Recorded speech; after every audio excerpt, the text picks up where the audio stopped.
Okay, we're back. This time with a hot soldering iron. And so I will just simply tin the very end of that braided shielding, and you can see it wick. I don't know if you can see it, but I can see it. You can see it wick into the braiding. And at this point it's hot. And because I'm in a hurry, I'm just going to quick spray it with a little alcohol to cool it down so I can move on for this demonstration. So then what I'll do is pull it all tight. When you pull it tight, you can actually feel the end of where the wire is, and I'll clip it off right at the end of that bus wire. Pinch it all, make it all nice and tight, and then get it into the jaws here again.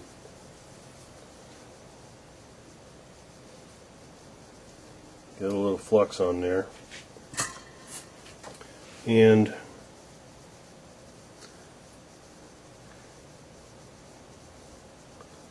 what I'm going to do here is I want to tin this end because I want that jacket, that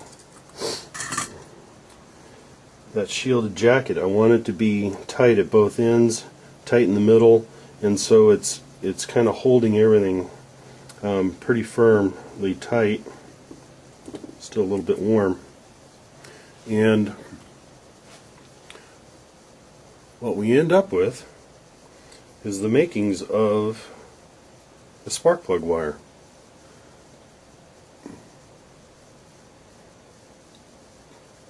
Now, I mixed up some Model Masters. Just use yellow, touch of red, and a lot of white. And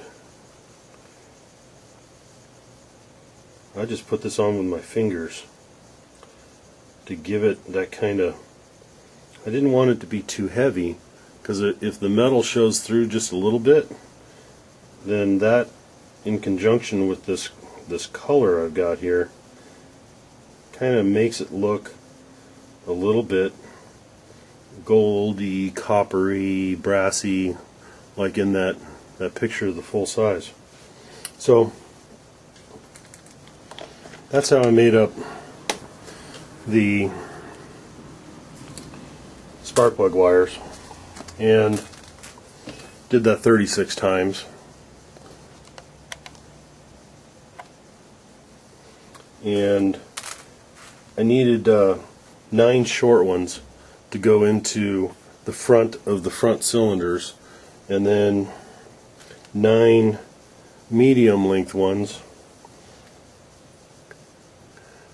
to go into, there's only 3 here, but there were 9 medium length ones that go into the front of the rear cylinders, or at least I'll make it look that way, hopefully. And then there were 18 long ones, and the long ones go to the back of all 18 cylinders. At least that's the intention.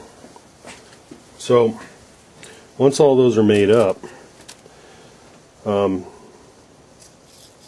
then cut a whole bunch of little aluminum pieces like this. And these turned out to be a real pain.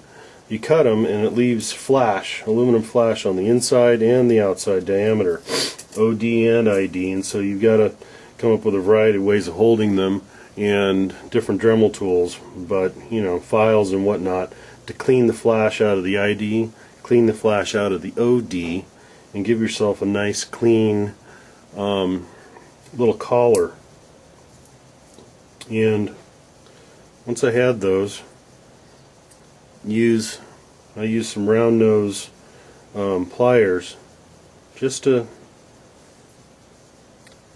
bend them, pre-bend them into kind of a little figure eight, because the idea here is got to get the right ends.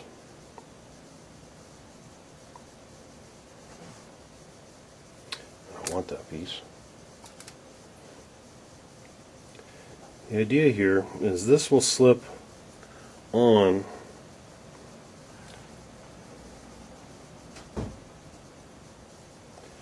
to the two wires like so.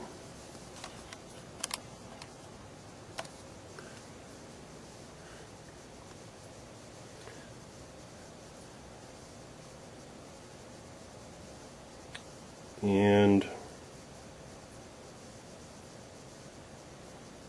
I struggled for about a day looking around my shop trying to figure out how I can potentially crimp that center, the middle of the two wires together, before I found this pair of pliers in my toolbox, and I have absolutely no idea what this pair of pliers is for. Apparently it's for crimping this little ferrule in place. And so I'll line it up on the center and just a gentle squeeze. There we go. And now we've got a nice little crimp keeper, like I see on several photographs of full size of the R2800s. Has these front and rear spark plug wires with a little keeper, I guess to keep them from flying around. And so that being done, that's only taken, I'm going to estimate about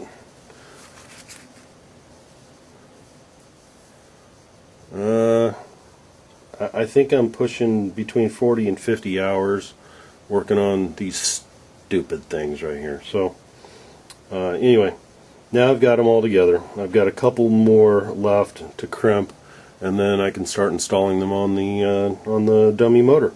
Anyway, that's how I went about making these faux spark plug wires. Good luck. Later.